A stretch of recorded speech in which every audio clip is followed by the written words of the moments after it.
নামঘোষাত মাধৱপুৰুষে লিখিছে, ও ধৰ্মক জানোহো মই তথাপি প্ৰবৃত্তি নাই, অধৰ্মত নিবৃত্তি নোহয়। মই ধৰ্মক জানো, কিন্তু মই তাত প্ৰবৃত্তি থাকিব নোৱাৰো, আৰু অধৰ্ম কি সেয়াও জানো, তথাপি তাৰ পৰা মই নিষ্কৃতি পাব নোৱাৰো।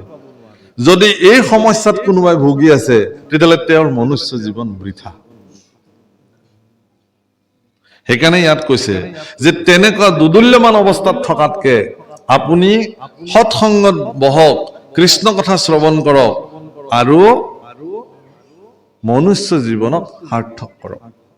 ইয়াত কৈছে, ৰাম হেন জানি সাৱধানে শুনা সবে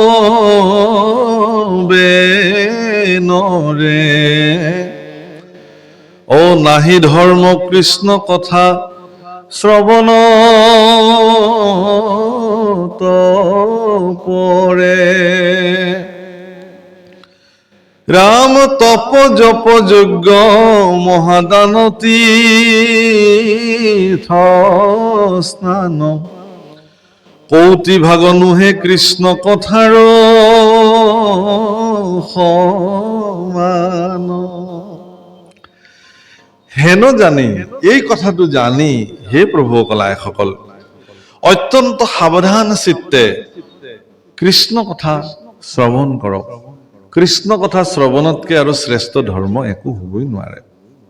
ভগৱানৰ গুণ শুনি আপুনি আহ্লাদিত হওক, ভগৱানৰ গুণ শুনোতে শুনোতে আপুনি ভগৱানৰ হৈ যাওক, ভগৱানৰ কথা শুনোতে শুনোতে ভগৱানৰ দাস হ'বৰ কাৰণে আপুনি প্ৰেৰণা পাব। প্ৰভুসকল, ইয়াত কৈছে যে তপ জপ যজ্ঞ মহাদান তীৰ্থস্থান এইবিলাকো আমাৰ ব্যৱস্থা আছে আমাৰ ভাৰতবৰ্ষত। শাস্ত্ৰই এইবিলাককো ৰাস্তা দেখুৱাইছে। কোনোবাই তপস্যা কৰিব পাৰে, কোনোবাই জপ কৰিব পাৰে, কোনোবাই যজ্ঞ কৰিব পাৰে, কোনোবাই দান কৰিব পাৰে, কোনোবাই তীৰ্থস্নান কৰিব পাৰে, কিন্তু কৃষ্ণ কথাৰ সমান কিন্তু এইবোৰ হ'ব নোৱাৰে। যদি এইবিলাকত কৃষ্ণ কথা সংপৃক্ত হৈ নাথাকে, তেতিয়াহ'লে সেই তপৰ কোনো মৰ্যাদা নাই। আপুনি তপ কাক কৰিব?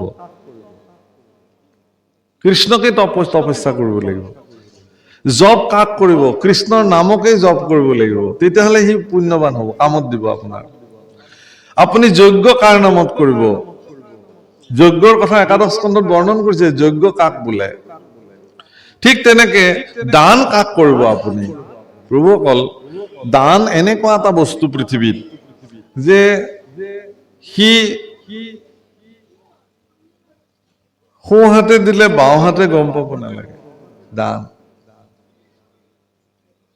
বোলে মই যে দিছো ডনেশ্যনটো, চিঠিত নামটো মোৰ ওলাইছে নে নাই? বোলে ওলাইছে, অলপমান চিনি পোৱাকে দিব লাগিছিল। একদম হাইলাইট কৰি দিয়া হৈছে আপোনাৰ নামটো, বুজিছে নাই? সন্তুষ্টি বাপ, ভাল।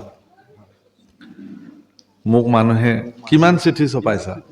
বোলে ইমান। বোলে আৰু পইচা দিম, আৰু অলপ ছপাই দিয়া, আৰু বিলাই দিয়া, মানুহে জানক মই যে দান দিছো। এইটো দান, বুজিছেনে? কিন্তু প্ৰভুসকল, দান ক'ৰ পৰা দিব আপুনি? দান দিয়াৰ অধিকাৰ আপোনাৰ ক'ত আছে? কি দিব আপুনি? যাদৱ, আমাৰ কামৰূপী লোকগীতত গাইছে, কি দিব মাধৱৰা ব্ৰহ্মাণ্ড ভিতৰে যত বস্তু আছে, সবেও তোমাতে পাই হে যাদৱ, কি দিব মাধৱৰা। কি দিম তোমাক? এই বিশ্ব ব্ৰহ্মাণ্ডত যিমান বস্তু আছে চব তোমাৰ, আনকি ময়ো তোমাৰে। এই শৰীৰটো তোমাৰে শৰীৰ।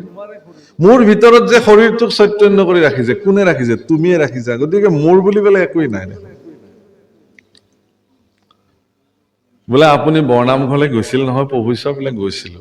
বোলে আপোনাক যে বহিবলৈ দিছিলে খুটাটো, সেইটো আমাৰ পৰিয়ালৰ পৰা দিয়া আছিলে। বোলে সেইটো মই নাজানিলো নহয়। বোলে কোনে দিছিলে? বোলে আমাৰ আজু ককাই দিয়া।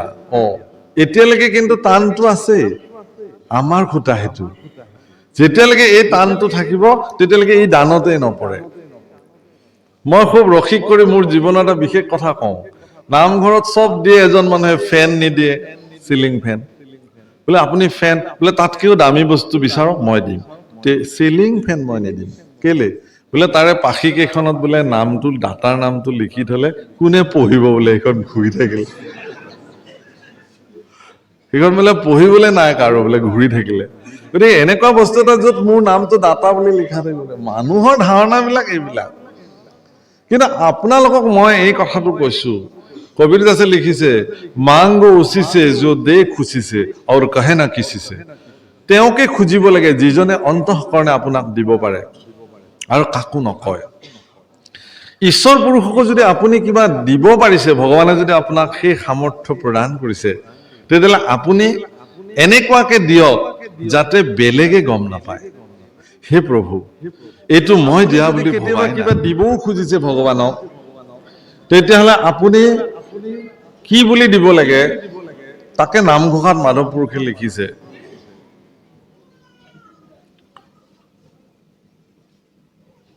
যে হে ভগৱান, মোৰ যিহেতু তোমাক দিবলৈ একোৱে সামৰ্থ্য নাই, গতিকে মই নিজকে তোমাৰ ওচৰত বিক্ৰী কৰিব খুজিছো। নাম ধন দিয়া মোৰে কিনা বনমালী, দাস পাই নোলোৱা কমন ঠাকুৰালী। মোক তুমি নাম ধন দিয়া, তোমাৰ যি নাম ধনে জগত তৰাব পাৰে, সেই নাম ধন দি মোক তুমি উদ্ধাৰ কৰা আৰু মোক তুমি লৈ লোৱা চিৰদিনৰ কাৰণে।